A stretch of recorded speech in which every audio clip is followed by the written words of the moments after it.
Il y en a qui ont la ref ou pas? De l'homme de paille. Très belle ref. On avait react un mec. Il a dit ouais, si vous dites que Kizaru dit qu'il faut un plan pour battre Rayleigh, en fait, c'est parce que vous êtes des hommes de paille. On n'a rien compris. Il s'est embrouillé dans ses explications. C'était un bourbier infernal. Mais en tout cas, on avait bien ri. Donc, j'aime bien ce genre de react parce qu'on rigole pas mal. Et on avait bien ri. Valide. Actuellement, sa prime est C'est l'homme de paille. encore inconnue. Mais Kizaru est plus fort que Rayleigh. C'est l'homme de paille. C'est l'argument. C'est l'homme de paille. C'est l'argument. Homme de paille. c'est fort possible qu'elle dépasse les 4 milliards de berry pour les raisons suivantes. Déjà, c'est le second du plus grand pirate de l'histoire. Ouais. Il est son premier frère d'armes, son premier nakama, celui qui le connaissait le mieux. Ainsi, si le roi des pirates a une prime dépassant les 5 milliards, c'est pas fou de penser que son second ait aussi une prime supérieure des autres seconds de One Piece. Rayleigh a prouvé sa puissance colossale dans ce monde. Il a sûrement pris part à l'incident de God Valley contre l'équipage de Roxy Shebeck, composé de 3 pirates Roxy Shebeck et Shtebest feront plus tard partie des 4 empereurs et d'autres pirates très puissants. Et même en... Le roi des pirates n'a pas d'hémorroïdes comme son second. Putain, un fou furieux, toi. Pourquoi tu dis que Rayleigh a des hémorroïdes? Ça m'intrigue. Pourquoi tu dis que Rayleigh a des hémorroïdes? C'est une théorie fascinante. Tu peux me... T'es le mec qui le fout dans la merde. Tu peux me donner des infos? Étant vieux, il a pu empêcher un amiral de capturer des supernovas et stopper un des 4 empereurs actuels. Non, c'est trop. Comment parler de Rayleigh vieux sans parler de ça? Attends, depuis tout à l'heure tu spams dans le chat. Lui, il a pas d'hémorroïdes.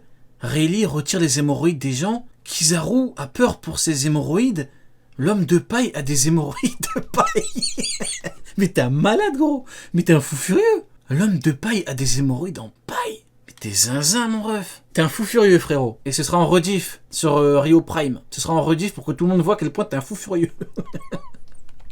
Sur Amazon Lily. Sa maîtrise du haki n'a rien à envier à toutes les grandes figures de la piraterie, étant donné qu'il maîtrise le revêtement. Waouh, regardez. Haki, oh là là là là. Oh là là là là là là là là. Regardez. Je m'attendais à un siège de la marine. Ça veut dire que Kizaru s'est dit, il y a sûrement un amiral qui est venu. Oh là là, comment il aurait giflé l'amiral, c'est une dinguerie. Vous voyez, là, on n'est pas dans l'optique... c'est pas comme avec les Mugiwara. Là, c'est Boa Hancock, il l'a limite élevé.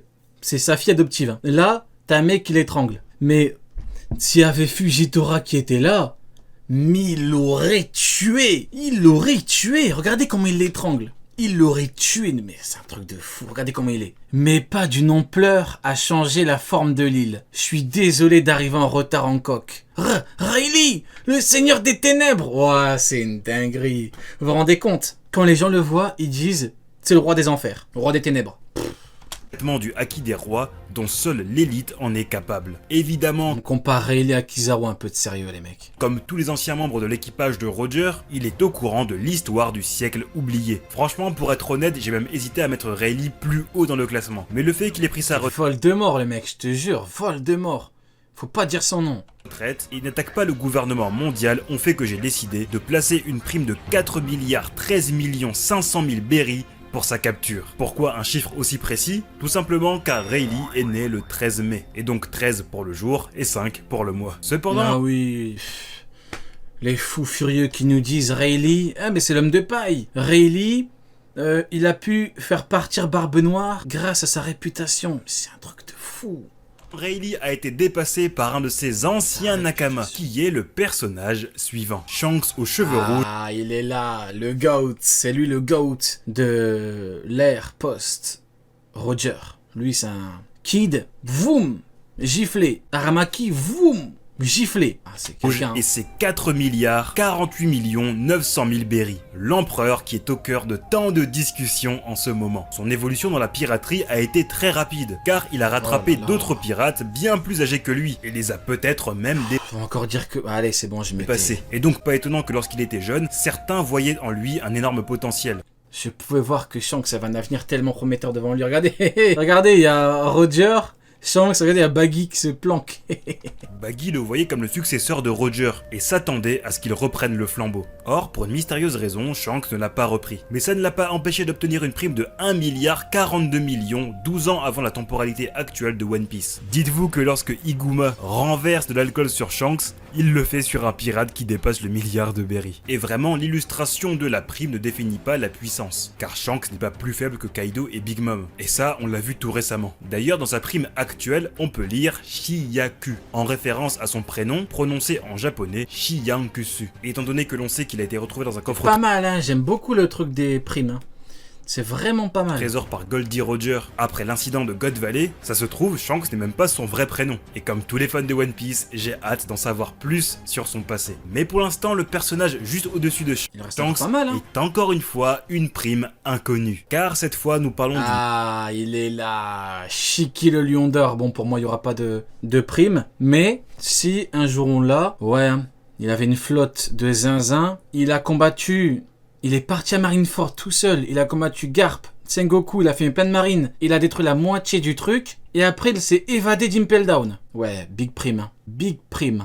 une légende du monde de One Piece. C'est vrai que de ce point de vue-là, faut pas oublier qu'après il s'est évadé. Hein. Donc la prime, c'est mise à jour. Shiki, le lion d'or. Je vous le dis tout de suite, oubliez le film Strong World. Ce qui est canon sur Shiki, c'est uniquement les quelques informations que nous avons sur lui dans différents chapitres du manga, et surtout ce que nous avons eu dans le chapitre 0. Du temps de Roger, il était un pirate très puissant, ayant une gigantesque flotte. Malheureusement, lors de la bataille d'Edward il y a 27 ans, il a tout perdu. Lui et toute sa flotte ont voulu intercepter Roger, afin d'obtenir une information sur une arme antique. Même pour Roger, ce combat s'annonçait compliqué. Et alors que l'affrontement entre la flotte de Shiki et Exactement, Jix. Garp dit à Pengoku, t'inquiète, t'auras les honneurs. C'est la preuve que Pengoku vit dans les mensonges et l'imposture. Oui, tout à fait, tout à fait. Et ce qui me termine, c'est que Pengoku fait genre, ouais non, je te parle pas de ça, Garp et tout. Alors que dans sa tête, il était comme ça, yes, j'aurai les honneurs. Non, mais Pengoku a vécu toute sa vie pour être le roi des chiens des Tenryubito, parce que in fine, la marine c'est quoi? C'est une dispute perpétuelle pour savoir qui est le roi des chiens des Tenryubito, qui aura le plus de croquettes, de Merdgar, de tous ces gens-là. Et l'amiral en chef est le roi des chiens, le roi des toutous. Et Sengoku, bon, il a vécu toute sa vie pour avoir ce poste-là. Tout comme Akainu. Même Akainu, il a fait ça bêtement. Parce que maintenant, il pleure à chaque fois. Ouais, pourquoi je peux pas les combattre et tout? Je sais pas. Peut-être que t'as tout fait pour devenir amiral en chef, donc le roi des chiens, pour au final, rester planqué derrière ton bureau, quoi. Bizarre. l'équipage de Roger commençait, une gigantesque tempête est apparue et a complètement annihilé Shiki et toute sa flotte. Un événement jusqu'à présent incompréhensible. Mais sachez que lorsque les deux pirates se sont croisés, c'était alerte rouge pour le gouvernement mondial, comme lorsque Shanks a rencontré Barbe Blanche, voire lorsque Big Mom et Kaido se sont alliés, montrant que Shiki n'a rien à envier aux 4 empereurs. Lorsqu'il a entendu que Roger allait être capturé, puis exécuté sur Tiger, il est parti normal, il a fumé des marines, il a combattu Garp Prime, Pengoku Prime, il a détruit la moitié du terrain. Et on peut nous faire croire que Pengoku a son niveau. Ça se pétait le crâne contre le mur. de Blue, il a attaqué Marineford, mais a été stoppé par Garp et Sengoku. Cependant, il faut noter que Shiki a affronté seul Garp et Incroyable. Sengoku en même temps au prime de leur puissance, Ouais. et que ce combat a causé la destruction de la moitié de Marineford. Il a été emprisonné au niveau 6 d'Impel Down, mais est devenu le premier prisonnier à avoir réussi à s'échapper. Vous vous rappelez du menteur qui nous avait dit ouais, mais à la fin du combat, Shiki il avait plein de sang alors que Garp il était en pleine forme. Il nous a pris un Garp pendant l'évasion de Shiki, genre après l'évasion. Genre pas le Garp après le combat. Vous n'avez honte de rien les mecs. Hein. d'Impel Down Vous n'avez honte de rien. en s'arrachant les jambes. Sans oublier que Shiki, comme d'autres pirates, Ah, c'est Monsieur Yudo. Mais non, il date de fou. Prochain live, je ferai un trade. Ça date de fou. Ça me manque les trucs de zinzin qu'on voyait là. légendaire, faisait partie de l'équipage de Rox D. Shebeck. Actuellement, on ne sait pas ce qu'il fait, ni où est-ce qu'il est, et certaines théories sur le retour de ce personnage existent, mais rien n'est sûr. Shiki est en tout cas au même niveau que les 4 empereurs. Je pense que s'il avait continué d'agir dans le monde de la piraterie, il aurait pu même être plus haut que Kaido et Big Mom. Mais comme cela n'a pas été le cas, je donne à Shiki la prime de 4 milliards 320 Bonne prime, hein. millions Très très grosse prime. Hein. de berry. Faut vraiment comprendre que les primes que je donne sont les primes que ces personnages ont reçues lorsqu'ils étaient au pic de leur dangerosité pour le gouvernement mondial. Et juste au-dessus de Shiki, on retrouve deux de ses anciens compagnons, Big Mom et Kaido.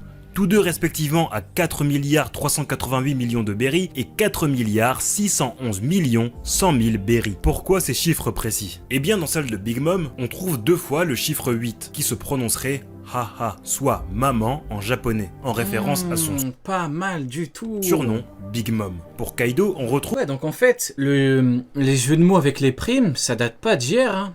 Enfin, ça date pas de la Cross Guild, hein. Ça date vraiment d'il y a un bon moment. C'est vachement intéressant. Vous vous rendez compte, hein. Les Japonais, ils ont toutes ces infos parce que c'est leur langue natale. Ils arrivent à te sortir des trucs genre Zoro va devenir Yonko, genre Barbe Blanche est plus fort que Xebec, plus fort que Roger, les Amiraux niveau Yonko. La honte, les Japonais, hein. On parle pas assez de vous, hein.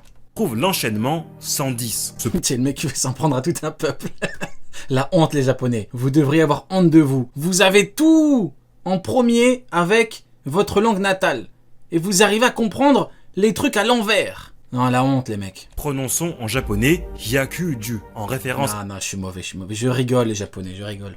à son surnom Hyakuju no Kaido. Mais au bout d'un moment, tu me dis Garp vieux top 1 du monde. Non, je rigole pas. Ah, je retire le je rigole. Non, je rigole pas du tout. Hein. Garp, j'ai vu un sondage japonais. Garp vieux top 1 du monde, oui ou non? Il y avait genre 80% de oui. 80% de oui. Vous vous rendez compte? Et dans les coms, ça se disputait pour savoir si Shanks était plus fort que lui, oui ou non. Vous vous rendez compte? C'est nous parler en Kaido. En Shanks. Contre Garp vieux. Peu de sérieux. Kaido au 100 bêtes. Ces deux pirates ont eu des primes considérables dès leur jeunesse. Kaido a eu une prime de 70 millions à 13 ans. Oda, par contre, comment il doit péter un câble. Maintenant que j'y pense. Oda, il est japonais. Donc lui, les forums, les tweets ou les posts et tout, il est lié en japonais. Il doit péter un câble quand il voit. Oda, il a vu Garp vieux top 1 du monde. Il a dit, allez, tous vous faire foutre. Il va perdre en 1 minute 30 sur la rue. Il les a tous trollés. Ah non, mais je suis sûr que il doit péter un câble. Hein. Et il a dû se dire, allez, c'est bon, allez tous vous faire foutre. Il va même pas one-shot Pizarro. Vous allez rien faire du tout. Et Big Mom 50 millions à l'âge de 6. Oda s'en fout un petit peu de la vie générale. Hein. Il s'en tape. Il sait très bien. Il a des assistants et tout. Il est connecté au monde. C'est pas un mec, il vit pas dans une forêt, quoi. Il est pas au fond d'une grotte. Donc il sait très bien que Garp était vu comme un mec que vous voyez. C'est le top, le sommet, le pic de la montagne. Des montagnes qu'il a dû péter pour battre Don Shinjao. Et au final, il en avait rien à foutre. Il a dit, il perd en 1 minute 30 et il ne bat pas Pizarro. Oda s'en fout de la vie globale. 10 ans, un record dans One Piece. Mais à l'heure actuelle, ils ont tous les deux été battus sur Onigashima. Selon Pudding, Lin Lin pourrait être morte, et quant à Kaido, on n'a pas d'informations. Alors oui, survivre à un volcan serait vraiment compliqué, mais n'oublions pas que nous sommes dans One Piece. Big Mom et Kaido clôturent donc. Non, Garp est légendaire pour la majorité des fans. Ouais, c'est ce que je dis. Ça va dans mon sens. Au contraire, il est légendaire pour la majorité, mais Oda s'en tape. Oda, tu sais quoi? Il est tellement légendaire pour Oda que Vasco Shot lui a chié dessus. Il lui a craché dessus. Il lui a dit héros légendaire de mes fesses.